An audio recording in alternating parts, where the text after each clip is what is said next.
Pemirsa, stroke ini merupakan salah satu penyakit penyumbang kematian terbesar di Indonesia. Oleh karena itu, alangkah lebih baiknya untuk kita sama-sama mengetahui bagaimana sih penanganan yang tepat untuk penderita stroke ini, pemirsa. Seperti kita tahu ya, zaman sekarang segala sesuatu teknologi sudah semakin maju. Sama halnya juga dengan teknologi untuk di bidang kesehatan. Nah, katanya nih dengar-dengar ada terapi atau mungkin operasi minim invasif bagi penderita stroke. Seperti apa kira-kira tindakannya dan bagaimana juga prosedurnya, pemirsa? Pada pagi hari ini bersama dengan saya Alia Renomas di acara Sehat Pagi, kita sama-sama akan membahas seputar operasi pada stroke. Sudah hadir bersama dengan saya ada Dr. Nur Setiawan Suroto, spesialis bedah saraf konsultan, yang biasa kita sapa dengan nama Dr. Iwan. Saya menyapa Dr. Iwan dulu, pemirsa. Selamat pagi, Dr. Iwan. Halo, selamat pagi Mbak Alia. Bagaimana kabarnya, Dok? Alhamdulillah sehat. Alhamdulillah sehat. Dokter, ini kalau seandainya kita membahas seputar operasi pada stroke, ini kan kayaknya agak mengerikan ya, Dok. Nah, gitu ya. Tapi yang saya sempat baca juga katanya ini, kalau seandainya zaman sekarang banyak sekali nih untuk pilihan treatment bagi penderita stroke itu ya, Dok ya. Iya, Saat operasinya ada yang minim invasif juga katanya. Tapi sebelum kita membahas seputar operasinya, Dok, boleh dong Dr. Iwan dijelaskan dulu kepada kita semua sebenarnya stroke itu penyakit apa, Dok? Dia menyerang bagian mana sih, Dr. Iwan? Silahkan Dr. Iwan. Ya. Baik, terima kasih Mbak Alia. Jadi stroke itu memang saat ini itu penyebab kematian dan kecacatan yang tinggi ya di Indonesia ya. Bahkan kalau survei terbaru itu dari Kementerian Kesehatan itu menyebutkan nomor 1 malahan. Iya sekarang ya, ya. Betul. Jadi artinya apa? Artinya memang menjadi problem juga buat kita ya. Nah, yang perlu diketahui adalah sebenarnya bagaimana sih gejala stroke itu bisa diamati oleh seseorang atau keluarga di rumah misalnya ya. Itu kalau kita tahu bahwa karena stroke itu menyerang saraf ya, otak, maka gejalanya itu biasanya munculnya itu mendadak yang khas. Ya, artinya kalau misalnya ada kelemahan satu sisi mendadak ya, kemudian juga tiba-tiba bicaranya pelo ya. Makanya ada akronimnya sebetulnya. Akronimnya itu adalah FAST, FAST itu. FAST FAST, cepat. Ya, karena kenapa? Karena memang kalau penyakit stroke yang menyerang saraf itu sebaiknya bisa didiagnosa dengan cepat sehingga bisa dilakukan tindakan dengan cepat. Kalau bisa diketahui dengan cepat dan dilakukan tindakan, maka recovery-nya itu akan lebih baik. Sehingga FAST itu akronimnya itu kalau F itu face, wajah. Wajahnya kalau asimetris tiba-tiba atau apa merot misalnya, nah itu kita patut curiga bahwa ada serangan stroke. Ya. Kemudian yang A itu armnya. Lengan ya, Dok, lengan, tangan ya, Dok, lengan. Artinya apa? Lengan itu kalau misalnya lengannya jatuh satu sisi atau drop ya, atau ada kelemahan, atau mungkin kok tiba-tiba jalannya nyeret. Nah, itu curiga ada stroke ya. Kemudian yang S itu speech. Oh, cara berbicara ya. Bicaranya kok tiba-tiba pelo ya, atau malah bahkan mungkin kok malah sulit atau sama sekali tidak bisa bicara. Padahal tadi malam masih bisa misalnya. Nah, itu kita patut curiga ada serangan stroke. Yang terakhir adalah T, time. Time itu waktu. Ya, tadi itu. Kalau cepat diketahui, kemudian cepat mendapatkan pertolongan, artinya ke rumah sakit, maka diharapkan pemulihannya akan lebih baik lagi. Kira-kira begitu. Berarti kalau seandainya ada seseorang yang terkena stroke gitu ya, Dr. Iwan, alangkah lebih baiknya kalau seandainya mendapatkan penanganan secara cepat dan tepat, begitu ya, Dok? Betul, Mbak. Karena cepat saja itu tidak cukup ya, pemirsa, kalau seandainya tidak tepat gitu ya. Tapi kalau seandainya tepat, tapi kurang cepat juga kurang ya, Dok ya, rasanya. Jadi memang berdua ini kudu saling tarik-menarik gitu ya, pemirsa. Tapi kalau seandainya kita berbicara seputar penyakit stroke ini, Dok, ini sebenarnya penyakitnya apa sih? Karena tadi kan Dr. Iwan katakan ini biasanya menyerang bagian saraf gitu ya, pemirsa. Ini apa sih penyebabnya? Apakah mungkin karena stres atau banyak pikiran? Karena kan menyerangnya saraf nih, Dr. Iwan. Penyebab dari penyakit stroke itu apa, Dok? Betul. Sebenarnya yang mungkin lebih tepat itu adalah penyakit ini itu menyerang pembuluh darah yang mengaliri aliran ke saraf otak ya. Sehingga kalau kita bisa lihat bahwa ya memang penyebabnya dari gangguan aliran itu. Sehingga apa penyebabnya misalnya satu, kalau ada hipertensi yang lama, ya, ketika tekanan darah itu cenderung tinggi untuk dalam jangka waktu yang lama, maka tentu saja kualitas pembuluh darah juga akan jelek ya.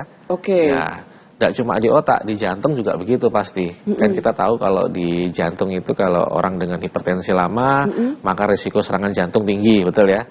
Sama juga seperti sebetulnya di otak juga begitu. Artinya kalau ketika kualitas pembuluh darah dan juga aliran darahnya tidak bagus, misalnya karena hipertensi, karena diabetes, karena kolesterol, ya, itu akan menyebabkan dalam jangka waktu yang tertentu itu aliran darahnya tidak bagus sehingga memunculkan serangan stroke. Bisa berupa stroke penyumbatan atau juga bisa kebaliknya, stroke perdarahan.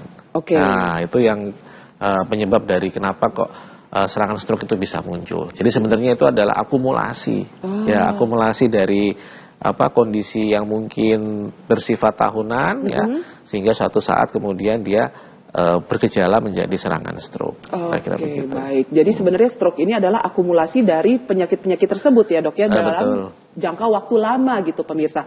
Apalagi kalau seandainya penyakit yang tadi sudah disebutkan oleh dokter Iwan ini tidak terkontrol ya dok ya. Contohnya mungkin tadi hipertensi, terus ada lagi diabetes gitu ya. Nah itu untuk perjalanan panjangnya bisa mengakibatkan stroke ini pemirsa. Nah karena pada pagi hari ini kita membahas seputar operasi pada stroke ya. Saya ingin bertanya nih kepada dokter Iwan, dok apakah semua penyakit stroke itu harus mendapatkan terapi dioperasi-kah atau mungkin ada dengan kondisi stroke tertentu yang akan mendapatkan treatment operasi ini dokter Iwan? Oh iya, betul. Ya.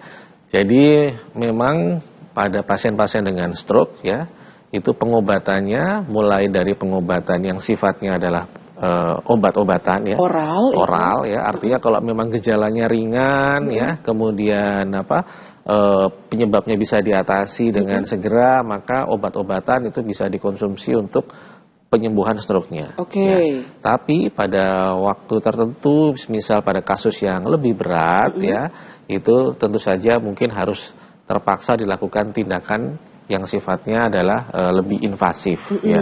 Artinya apa? Contoh misalnya kalau ada stroke perdarahan ya, dengan perdarahan yang luas ya, sehingga kondisinya menurun dengan cepat, maka kita terpaksa harus lakukan operasi.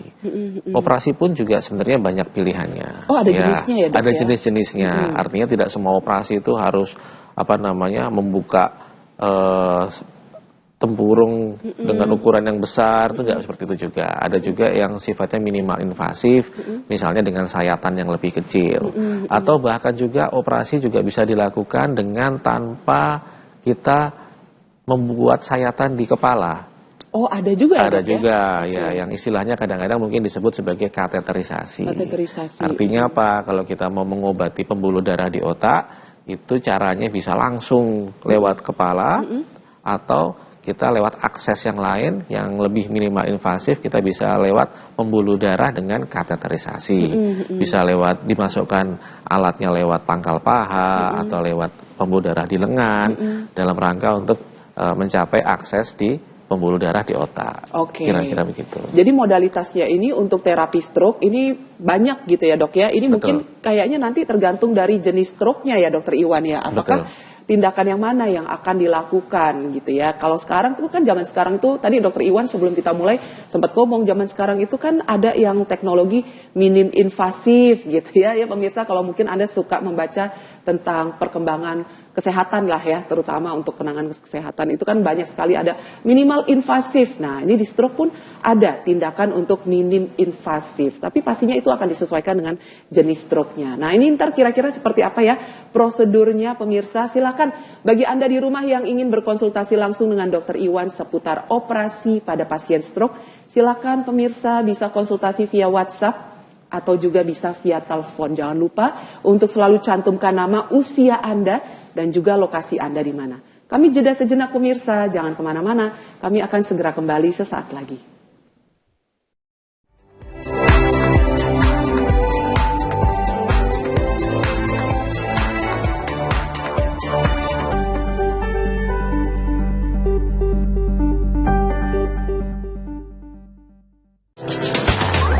Deretan video lucu dan unik dari netizen yang viral di media sosial bakal bikin harimu lebih asik dan menarik. Dan beneran dong, si kakak satu ini ikutan bikin konten tiruin ibu-ibu di jalanan sampai totalitas banget. PJPK, viral jempol, viral kocak. Setiap hari pukul 11 waktu Indonesia Barat. Hanya di Jawa Post TV. Ya.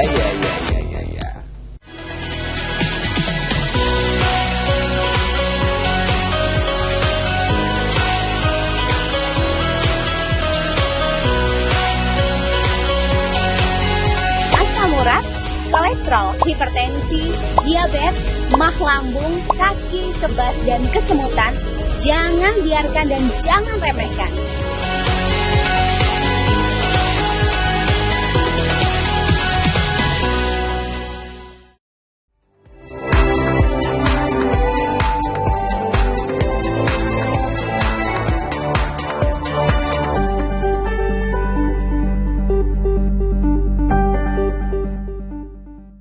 Pemirsa, pada pagi hari ini kita masih membahas seputar operasi pada stroke ya. Kalau seandainya tadi itu Dr. Iwan sudah sempat menjelaskan, biasanya mungkin mereka yang beresiko tinggi lah untuk terkena stroke ini adalah mereka yang mungkin ada hipertensi setelah sekian lama tidak terkontrol, diabetes sekian lama dan juga tidak terkontrol ya pemirsa. Ini yang mungkin memiliki faktor resiko lebih tinggi untuk terkena stroke. Tapi karena pada pagi hari ini kita membahas seputar operasinya, tadi saya bertanya kepada Dr. Iwan, kira-kira apa saja nih pilihan untuk jenis-jenis operasinya. Saya sempat baca sih, beberapa waktu lalu sempat baca ada yang namanya itu kranitonium atau apa ya gitu ya. Saya mau bertanya lagi nih kepada Dr. Iwan terkait dengan jenis operasi bagi penderita stroke. Apa saja nih dok? Saya sempat baca ada namanya kranitonium atau apa gitu dok. Oh iya. Kraniotomi. Oh, kraniotomi. Betul. Itu ya dok ya? Ya. Itu salah satu modalitas juga ya? Betul. Okay, salah satu modalitas. Jadi kraniotomi itu sebenarnya itu adalah metode yang ini ya, artinya yang sudah establish atau set up ya. Kalau ada pasien stroke yang terpaksa harus kita lakukan operasi, maka kita kan harus membuka sebagian kecil dari tempurung ya, atau namanya kranium kalau di medis itu ya. Kranium, makanya namanya kraniotomi ya. Artinya kraniotomi itu bisa dilakukan dengan sayatan kecil, jadi cukup dengan misalnya satu lubang, kemudian dikombinasi dengan menggunakan endoskopi. Endoskopi di bagian otak. Oh ada ya dok ya? Ada. Jadi artinya untuk misalnya ya ada pasien stroke perdarahan, kemudian harus dilakukan operasi, sekarang bisa dilakukan dengan sayatan kecil ya, kemudian dengan menggunakan endoskopi, jadi cuma kecil lubangnya, kemudian diambil perdarahannya. Itu kraniotomi itu. Kraniotomi dengan endoskopi. Dengan endoskopi. Betul, itu bisa ya. Terus yang lain lagi, apalagi yang lebih kecil dari kraniotomi dengan endoskopi dok ya, kita juga bisa lakukan operasi untuk mengambil perdarahan dengan namanya metode stereotaksi. Stereotaksi. Ya, stereotaksi. Stereotaksi itu artinya dengan jarum ya, kemudian dengan panduan atau guided dari CT scan, mesin CT scan itu kita bisa ambil perdarahannya dengan panduan layar monitor ya, artinya kita tidak perlu lebih kecil lagi malah dari seperti ini ya dok ya, kira-kira kurang lebih situasinya betul ya. Kalau dok, ini metode yang berikutnya, ini bahkan sama sekali tidak buka atau tidak membuat sayatan di kepala. Ini pakai akses dari pembuluh darah di pangkal paha atau kateterisasi. Kateterisasi. Jadi seperti diketahui, sama seperti dokter di jantung ibaratnya, kalau mau mengobati sakit di jantung, penyumbatan apapun itu kan bisa juga diakses dari pembuluh darah di pangkal paha atau tangan ya. Ya, namanya kateterisasi. Betul, itu juga bisa. Jadi sekarang banyak opsi untuk melakukan terapi pada pasien-pasien dengan stroke. Kalau seperti yang terlihat di gambar ini, namanya kateterisasi, itu misalnya kalau pada pasien stroke adalah pada kasus penyumbatan. Ya, kemudian pada kasus pasien stroke perdarahan dengan kelainan pembuluh darah, di mana di pembuluh darah otak itu ada gelembungnya atau aneurism namanya, aneurisma otak. Ya, kalau ada aneurisma otak seperti itu, maka kita bisa lakukan kateterisasi, kemudian di yang gelembung atau yang bocor itu bisa disumbat dengan menggunakan alat. Begitu pula kalau stroke penyumbatan, itu bisa kita ambil sumbatannya dengan menggunakan kateterisasi itu. Ya, kira-kira begitu. Jadi banyak sekali opsi untuk melakukan terapi pada penderita stroke. Yang penting harus segera dikenali gejala stroke-nya, kemudian bisa mendapatkan penanganan dengan segera, kira-kira begitu. Oke, Dok, kalau untuk gejala stroke ini, apakah memang hanya fase itu tadi saja yang sudah Dokter Iwan katakan, ataukah mungkin ada gejala-gejala lain yang sekiranya mungkin nih kita sebagai manusia kadang suka abai ya, kadang ada rasa kesemutan dulu kah, atau ada rasa apa dulu nih gejala-gejala awalnya sebelum terjadinya mungkin yang fase yang tadi Dokter Iwan jelaskan tuh, yang mungkin cara kita berbicara gitu ya, mulai agak terganggu, terus wajah agak mulai miring sebelah. Nah, selain itu apakah ada nih Dok gejala-gejala sebelumnya? Oh ya, betul ya. Kalau yang tadi fase itu kan mungkin adalah gejala yang diamati oleh orang sekitar ya, atau keluarga ya. Tapi kalau kita bicara ke diri sendiri, mungkin yang harus waspadai, betul kata Mbak Alia, kalau ada kesemutan ya, atau ada rasa yang tidak enak di salah satu sisi, kan karena otak kita itu ada dua belahan ya, kanan dan kiri, maka biasanya kalau ada gejala atau serangan stroke yang terdampak itu adalah anggota badan di satu sisi. Contoh kalau ada pasien dengan serangan stroke di sisi otak sebelah kanan, maka biasanya yang terganggu adalah sisi tubuh sebelah kiri. Ya, oleh karena itu kalau misalnya kok ada kesemutannya itu di tangan dan kaki sebelah kanan, maka kita harus waspada dan segera kita harus memeriksakan diri, karena takutnya itu adalah gejala awal dari stroke misalnya. Oleh karena itu maka kesemutan ya, kemudian kok ada rasa misalnya baal di satu sisi, ya itu kayak mati rasa gitu ya, mati rasa, betul. Itu harus hati-hati karena ada kemungkinan sisi otak yang terlibat itu yang menyebabkan gejala baal tadi. Kira-kira begitu. Kira-kira begitu. Kalau mati rasanya di hati berarti mungkin udah sering disakiti ya bagi saya ya Dok ya. Tapi kalau mati rasanya di bagian lengan atau bagian kaki, nah itu mungkin harus waspada. Tapi kalau bagian hati itu udah sering disakiti, berarti cari yang bisa bikin nyenengin ya Dok ya, kalau udah begitu. Baal di hati berarti ya. Oh ya, baal di hati ya Dok ya. Dok, kalau seandainya nih kita membahas seputar operasi stroke, kan kadang ada beberapa orang, bukan beberapa orang ya, kita semua pasti mendengarnya operasi pada stroke itu kita udah takut duluan ya Dok ya.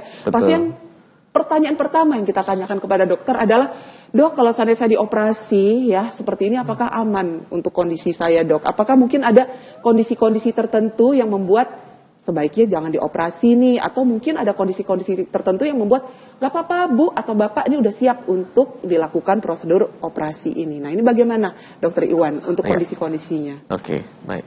Jadi memang di medis pun sebetulnya kalau operasi ya, apalagi operasi pada stroke itu adalah dilakukan memang jika tidak ada opsi yang lebih ya. Artinya kalau misalnya sudah diberikan pengobatan, kemudian kok tidak menimbulkan respon ya, maka opsinya adalah jatuh kepada operasi. Dan tadi sudah disebutkan ternyata pun operasi itu juga banyak pilihannya ya. Ya, artinya memang kita tahu secara prinsip kalau tindakan di medis itu semakin minimal invasif, maka risiko semakin rendah dan pemulihan semakin cepat ya. Sehingga kalau misalnya ada pilihan operasi atau kateterisasi atau tadi kraniotomi dengan endoskopi, maka bisa juga artinya Artinya kita bisa memilih tindakan itu dengan lebih minimal invasif lagi, kira-kira begitu. Oke, kalau begitu, Dok, nanti ketika jeda ya, setelah kita kembali jeda ya pemirsa, saya mau bertanya nih kepada Dokter Iwan, karena tadi Dokter Iwan sempat mention kalau kateterisasi bagi penderita stroke itu kan kadang ada yang dilewatin lewat pangkal paha atau pangkal lengan. Itu perbedaannya apa? Kadang kan kita mikir kalau pakai kateterisasi gitu ya, itu apa nggak jauh nih dari pangkal paha ke atas ya, ke bagian saraf atau ke bagian otak.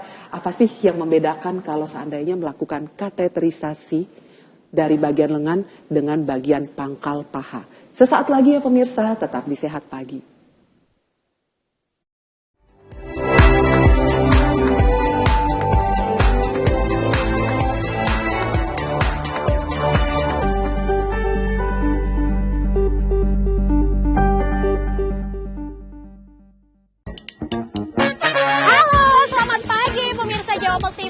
situ juga ada basement loh Mbak Feni. Tempat untuk pameran, biasanya anak-anak muda memamerkan foto, memamerkan karya-karya apa bisa di dalam situ.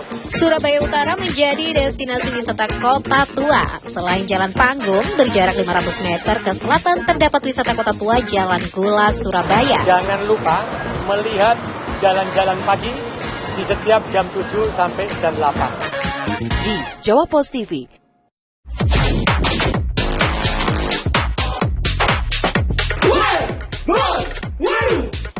Update Klasmen. Berita seputar lapangan hijau. Kami sajikan dengan gaya khas untuk Anda. Indonesia masih tertahan. Ada John Abo di sini. Dan ada John Mukti di sini. Warball. Setiap Kamis sampai Sabtu. Hanya di Jawa Post TV.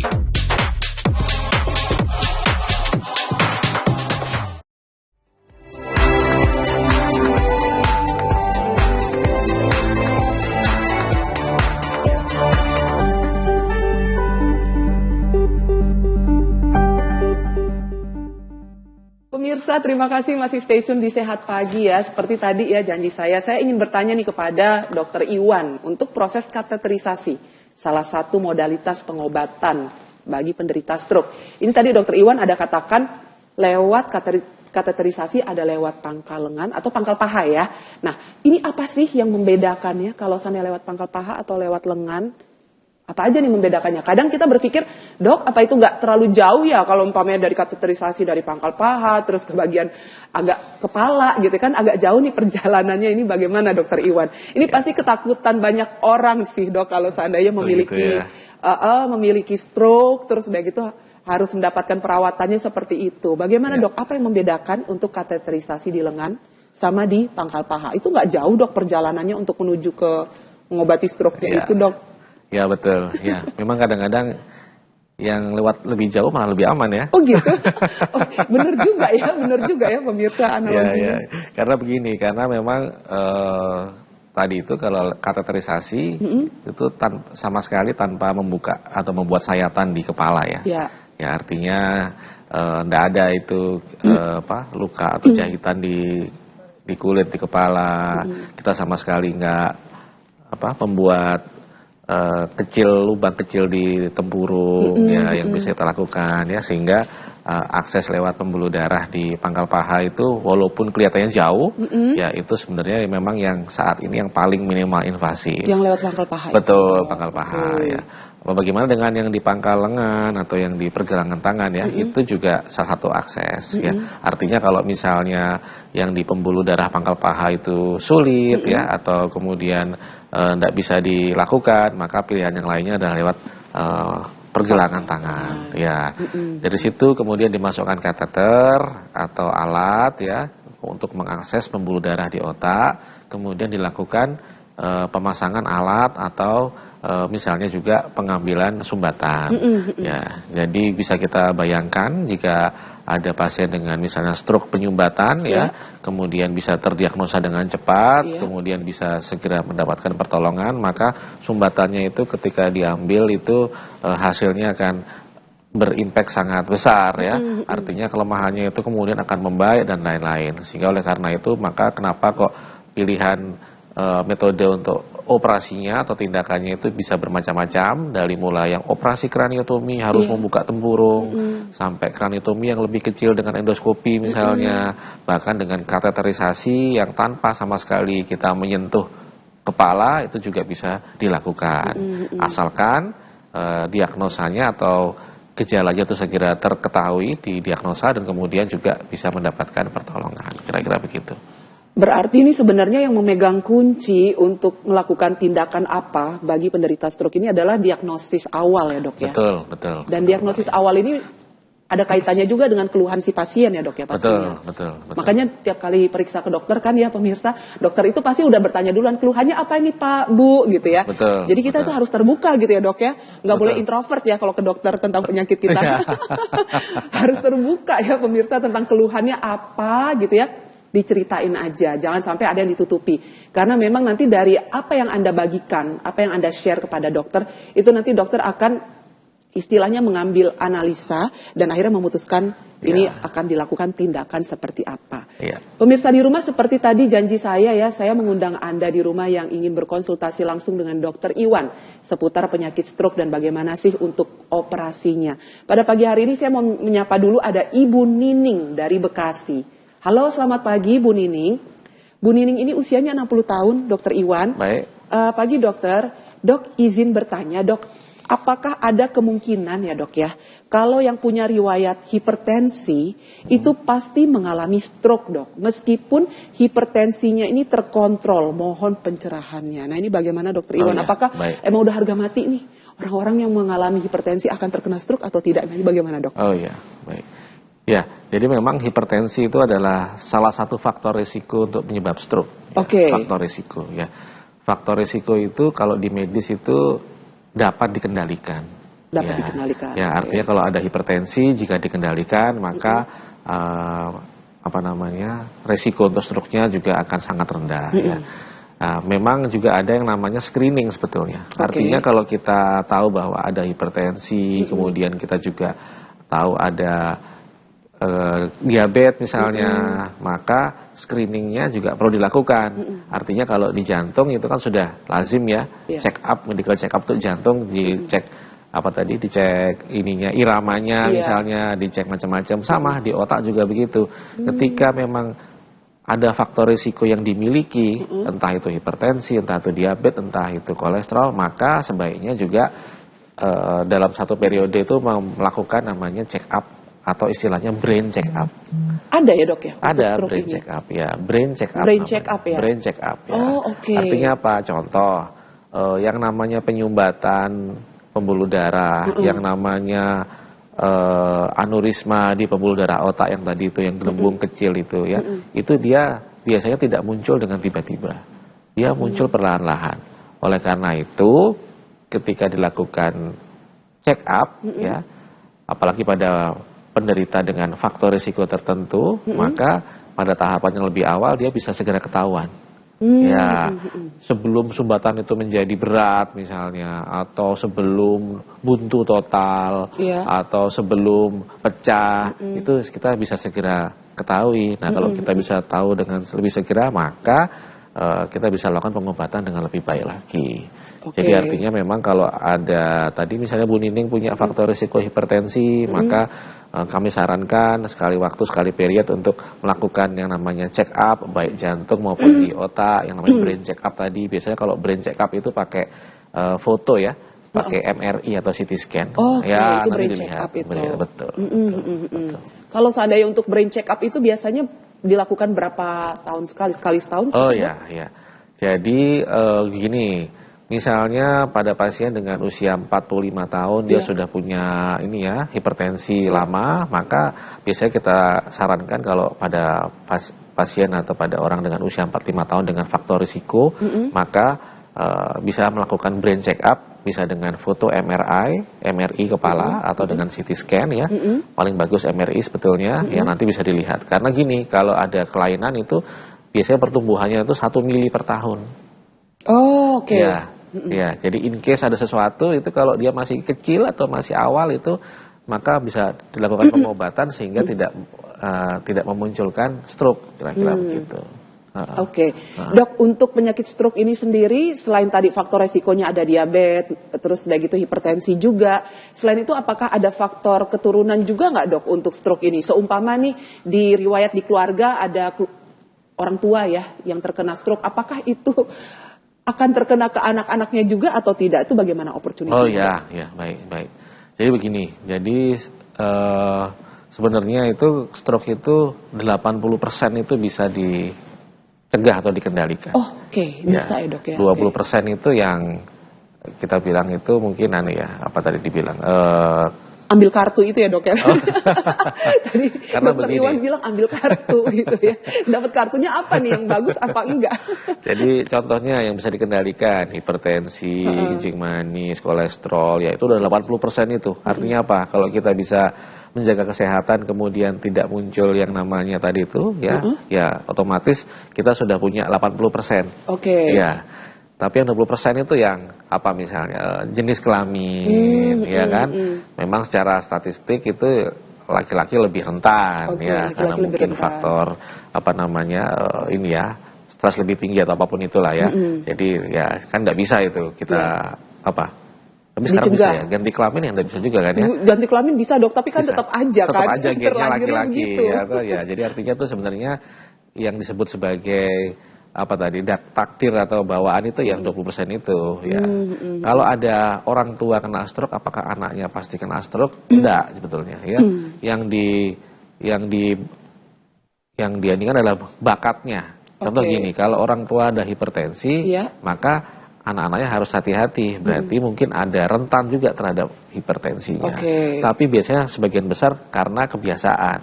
Contoh kalau orang tua hipertensi, ada kemungkinan di rumah mungkin apa? Pola makannya juga sudah kurang bagus, ya toh, sehingga kalau di rumah pola makan kurang bagus, anak-anaknya juga kebiasaan makannya kurang bagus. Nah, itulah yang akhirnya kenapa kok selalu diasosiasikan berarti turunan ya dok, karena orang tua stroke anaknya kok juga ini gitu, padahal sebenarnya bukan. Sebenarnya bukan gitu ya.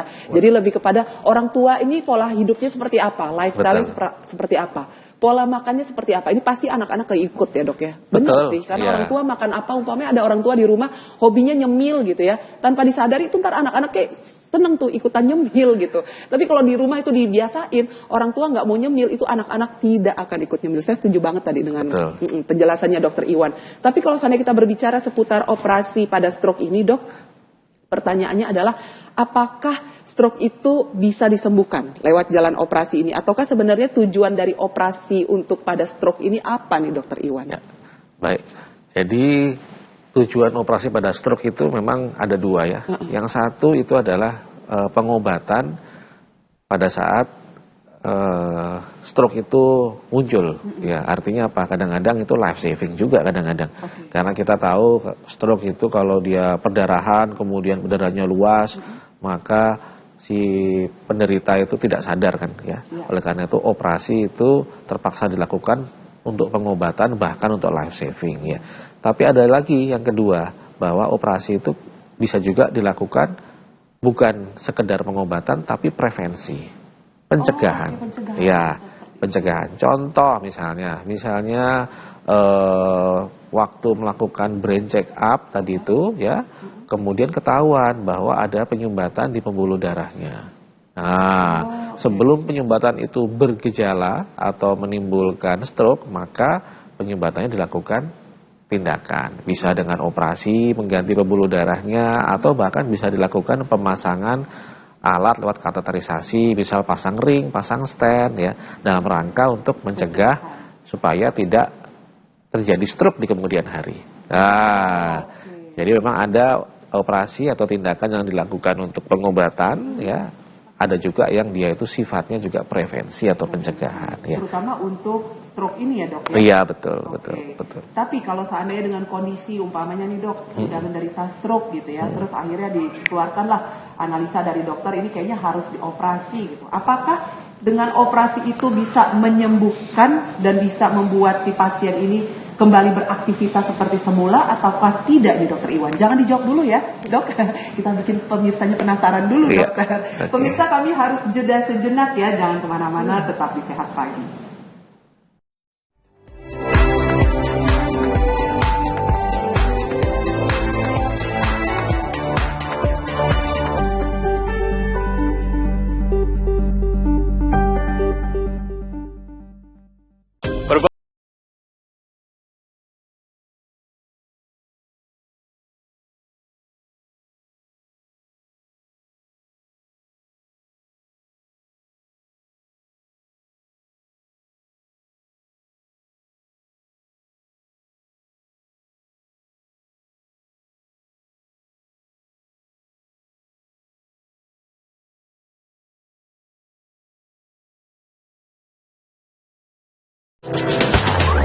Deretan video lucu dan unik dari netizen yang viral di media sosial bakal bikin harimu lebih asik dan menarik. Dan beneran dong, si kakak satu ini ikutan bikin konten tiruin ibu-ibu di jalanan sampai totalitas banget. PJVK, viral jempol, viral kocak. setiap hari pukul 11 waktu Indonesia Barat. Hanya di Jawa Post TV. Ya. Hadirkan berita seputar kebijakan, pemerintahan, aktivitas bercorak keindonesiaan. Dikemas secara ringan.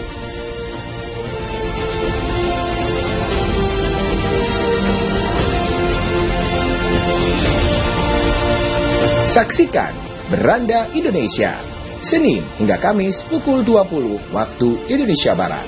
Hanya di Jawa Post TV. Halo, selamat pagi pemirsa Jawa Post TV. Yang di sini juga ada basement loh Mbak Feni.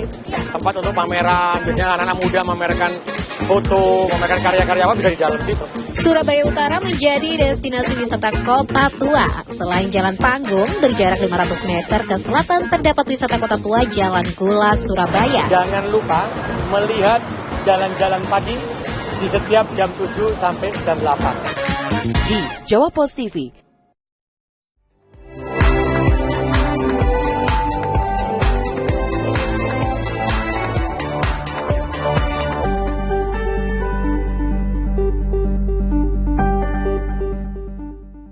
Pemirsa, tadi sebelum jeda saya sempat melemparkan pertanyaan nih kepada Dr. Iwan. Kalau seandainya di operasi stroke ini, apakah ini operasi stroke ini bisa menyembuhkan kondisi pasien kah? Atau apa nih sebenarnya umpamanya pasiennya sudah terkena stroke gitu ya, dan akhirnya terkeluarlah analisa dokter ini kayaknya sebaiknya dilakukan operasi pada Anda. Apakah ini bisa menyembuhkannya atau tidak nih? Bagaimana Dr. Iwan? Ataukah memang operasi stroke pada penderita stroke ini bisa sembuhkan total, ataukah bisa meminimalisir atau istilahnya mengurangi gejala atau apalah mungkin yang tadinya 90% stroke-nya ya udah agak merot terus jadi stabil kondisi wajahnya, atau gimana nih Dr. Iwan? Ya, jadi operasi pada stroke itu bisa untuk menyembuhkan ya, asalkan memang pasiennya itu atau penderita itu dia berada pada tahapan yang awal ya. Artinya kalau contoh misal ada penyumbatan ya, kemudian datang kurang dari 4,5 jam atau bahkan kurang dari 6 jam misalnya, itu otomatis recovery-nya akan bisa total. Oh, ya. Betul. Tapi memang sama seperti penyakit yang lain di medis itu, jika kondisinya itu lebih berat atau datangnya mungkin lebih lambat, maka perlu pemulihan biasanya. Jadi setelah operasi pun perlu fisioterapi, perlu rehabilitasi. Seperti kita ketahui, kadang-kadang pasien pulang dari rumah sakit ya, mungkin kalau ada yang kotak-kotak tetap butuh fisioterapi, butuh rehabilitasi, itu dalam rangka untuk pemulihan sarafnya. Ya, karena fungsi saraf itu dia perlu waktu untuk penyembuhan. Ya, itu seringkali kalau saya sampaikan ke pasien-pasien itu ibaratnya sama seperti kalau orang kena stroke itu sama seperti bayi yang baru lahir. Kalau nggak pernah, bayi baru lahir, kalau misalnya nggak pernah dilatih untuk jalan, untuk ini hanya digeletakkan aja, ya itu ya nggak akan bisa jalan juga. Betul. Sama penderita stroke, kalau dia sudah stabil dari stroke-nya, kemudian penyembuhan, masa pemulihan, kalau di rumah hanya duduk, hanya berbaring, ya nggak akan bisa recovery dengan baik. Oleh karena itu memang penting komponennya itu adalah fisioterapi lanjutan supaya fungsi-fungsi saraf yang mungkin sudah terlanjur untuk rusak ya itu bisa kembali dengan pelan-pelan, kira-kira begitu. Dan yang nomor 2 memang faktor usia.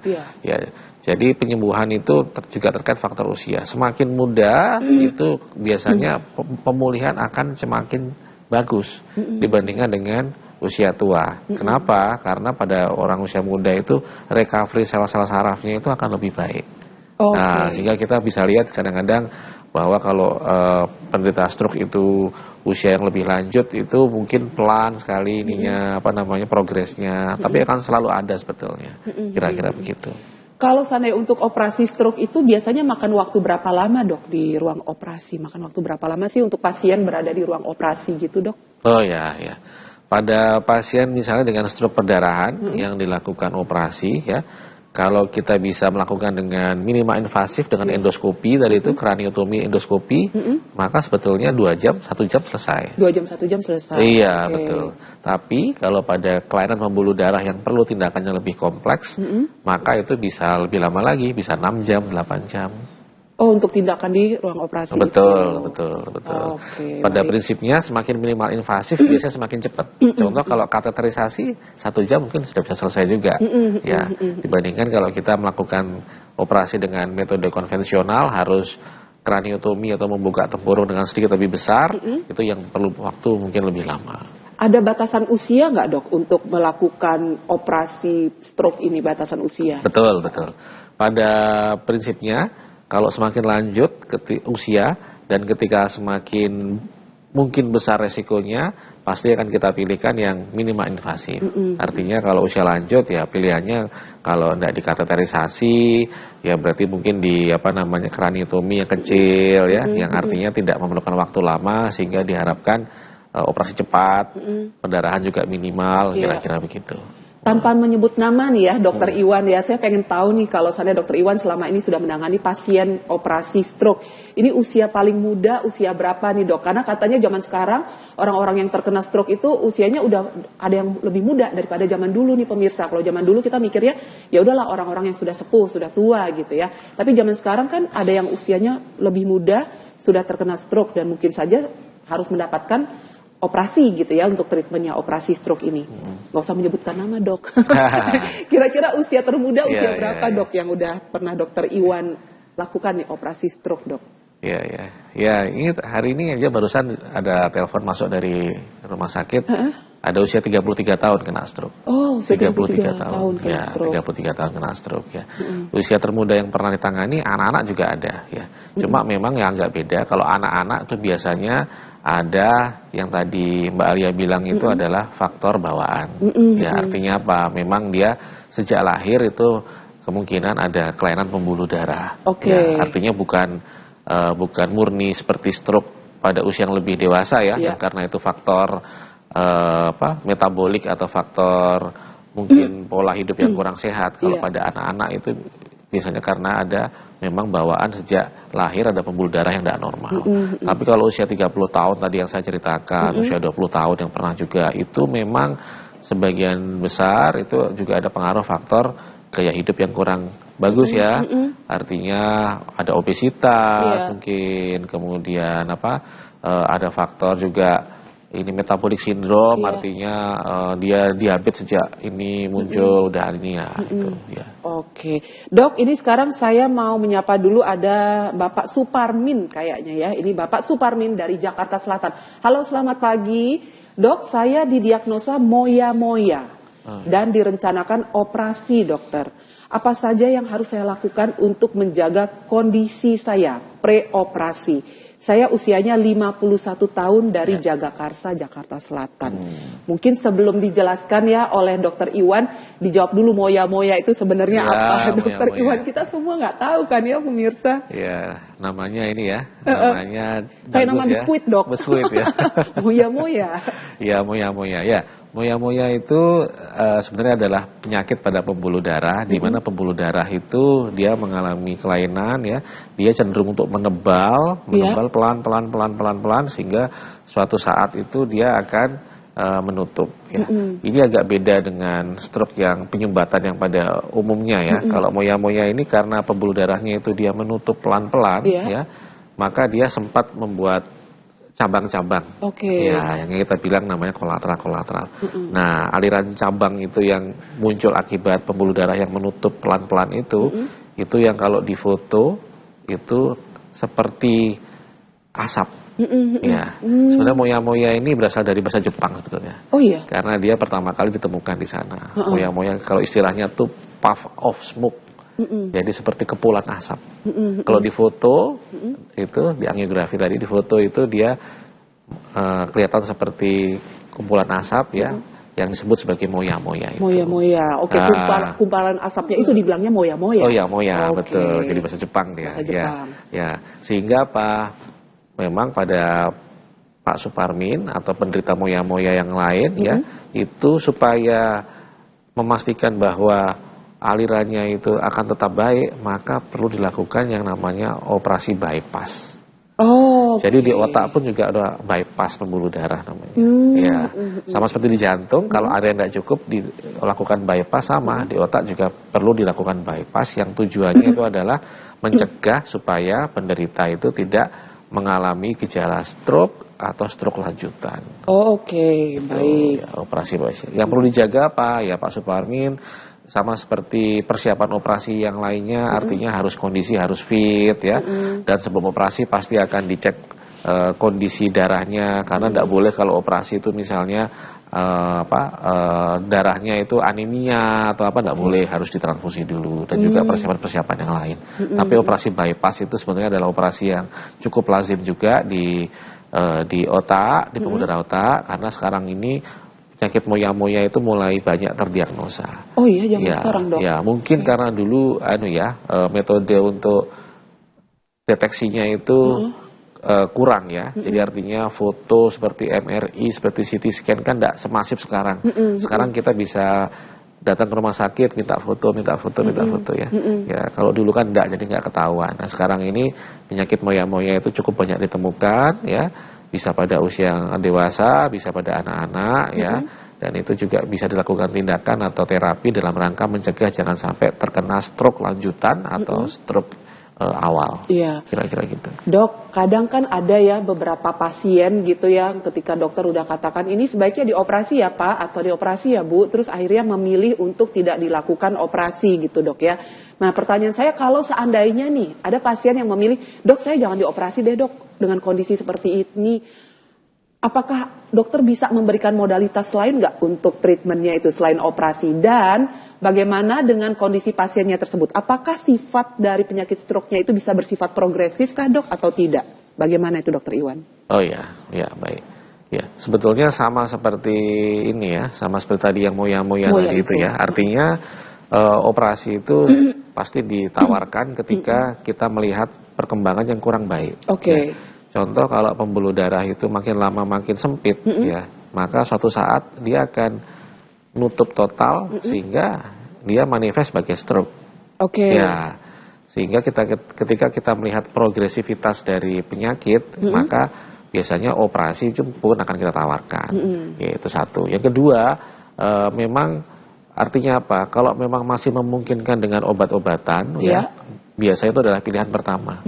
Artinya kalau contoh misalnya penyumbatannya ringan, ya, kemudian tidak bergejala, ya, ketahuannya pun karena deteksi dini, karena melakukan brain check up. Artinya apa? Artinya masih sangat dini ya. Kalau sangat dini itu seringkali obat itu juga sudah cukup. Ya, artinya kalau penyempitan ringan ya, ini tidak perlu dilakukan apa-apa. Kita kasih obat aja, nanti Bapak tiap tahun mungkin kita foto. Itu dalam rangka memantau apakah ada progresivitas atau perkembangan yang kurang baik lah dari kondisi pembuluh darahnya. Tapi biasanya bisa bersifat progresif atau tidak nih dok? Dari kasus-kasus yang mungkin dokter Iwan sempat temukan gitu. Ya.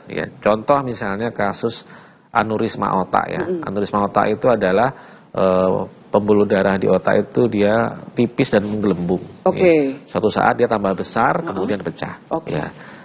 Faktanya adalah kalau secara statistik itu, 1 di antara 50 orang, kalau dilakukan check up tadi, itu ada aneurismanya. 1 dari 50 orang itu ada aneurismanya. Ya, jadi kalau dari 50 orang di foto itu ada 1 yang ketahuan aneurisma. Tapi tidak semua aneurisma perlu dilakukan tindakan. Kalau dia kecil, tidak ada hipertensi, ya cukup difoto aja tiap tahun, dipantau. Ya, itu artinya apa? Artinya memang ada juga penyakit pembuluh darah di otak itu yang cukup diberikan obat dan dilakukan namanya screening berkala. Iya, betul. Baik. Supaya dia tidak jadi stroke. Baik kalau begitu. Dokter Iwan, kita jeda sejenak ya. Pemirsa, kami harus jeda sejenak. Nanti ketika saya kembali, saya mau menyapa dulu ada Bapak Effendi yang ada di Gresik. Jangan kemana-mana pemirsa, tetap di Sehat Pagi.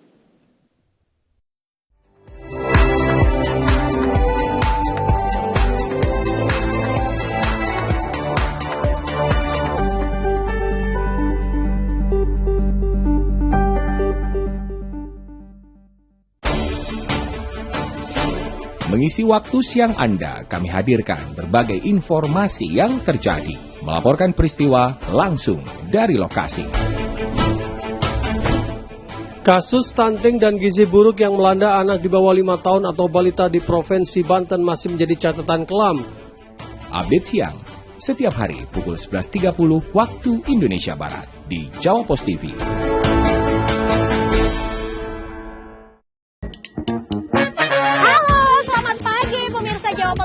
Di sini juga ada basement loh Mbak Feni, tempat untuk pameran, biasanya anak-anak muda memamerkan foto, memamerkan karya-karya apa bisa di dalam situ.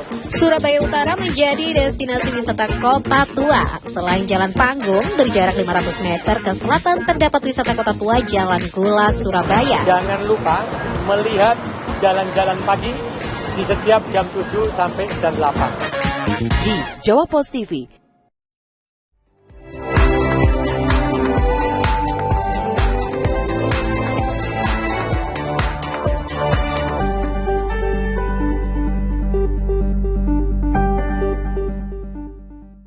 Segmen terakhir Sehat Pagi pemirsa, dan seperti janji saya mau menyapa dulu Bapak Afandi yang ada di Gresik. Halo, selamat pagi Pak Afandi. Assalamualaikum. Waalaikumsalam ya. Tanya ya dokter, bagaimana cara menjaga kesehatan agar syaraf kita ini dalam keadaan sehat dan terhindar dari stroke. Usia saya saat ini 57 tahun dok. Ini bagaimana nih? Mungkin dokter Iwan bisa kasih tipsnya nih untuk Bapak Afandi yang ada di Gresik. Silahkan dokter Iwan. Baik Pak Afandi, ya untuk menjaga kesehatan saraf ya di otak itu memang salah satunya ya kita harus juga menjaga pola hidup ya. Ya artinya apa? Artinya karena pembuluh darah di otak itu dia itu kalau rentan ya, kalau ada penyakit-penyakit yang menyertai itu kan dia rentan ya. Artinya kalau ada hipertensi maka dia gampang tersumbat atau apapun itu ya. Oleh karena itu maka kita harus juga sejak awal itu menjaga pola hidup sehat. Artinya apa? Artinya kita jaga pola konsumsi makanan kita ya. Kalau harus imbang ya, nggak boleh hanya daging aja, harus ada seratnya ya atau ada fibernya. Terus yang kedua, untuk otak saraf sendiri itu dia sebenarnya memang dengan waktu sama seperti bagian tubuh yang lain kan dia mengalami pengerutan ya atau atrofi. Iya, kalau di otak juga bisa mengalami atrofi. Nah, bagaimana mencegahnya? Ya dengan aktivitas sebetulnya. Artinya apa? Kalau punya banyak kawan ya, sering sosialisasi, sering interaksi itu pasti juga otak lebih sehat. Oh itu pengaruh ya dok ya? Pengaruh ya. Ya chit-chat ya. Chit-chat itu pengaruh ya dok ya? Apa? Nongkrong ngopi walaupun nggak minum kopi gitu ya dok ya. Itu pengaruh ternyata untuk bersosialisasi. Ya karena kita kan stimulasi otak atau saraf itu kan imbal balik ya. Artinya kalau kita cuma di depan TV, diem, depan gadget, itu nggak ada stimulasinya, itu satu arah aja. Gitu ya, nyindir ini kayaknya Pak Iwan. Gitu ya, jadi memang perlu ya.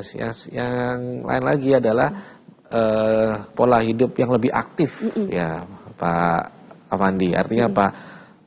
Kita harus menghindari namanya sekarang ini kan sedentary lifestyle. Ya. Betul. Jadi nggak boleh cuma duduk terus, nggak boleh cuma di rumah terus, ya kita harus lebih aktif ya. Makanya sekarang kan banyak yang pakai personal assistant ya, pakai smartwatch misalnya. Smartwatch untuk olahraga. Duduk kelamaan bergetar. Ya, betul saya ya. juga gitu. Rebahan kelamaan bergetar. Gitu. You need to get up and do exercise. Betul gitu. ya, karena apapun itu yang namanya aktivitas fisik, baik dengan berolahraga ataupun dengan aktivitas yang lain misalnya aktivitas kerja yang bergerak itu akan membuat kualitas pembuluh darah lebih bagus, interaksi saraf juga lebih bagus, sehingga akan membuat tubuh kita lebih sehat, kira-kira begitu. Oke, baik kalau begitu. Itu udah sekalian dikasih tips ya bagi kita untuk menjaga kesehatan kayaknya ya dari Dokter Iwan ya. Begitu kalau begitu.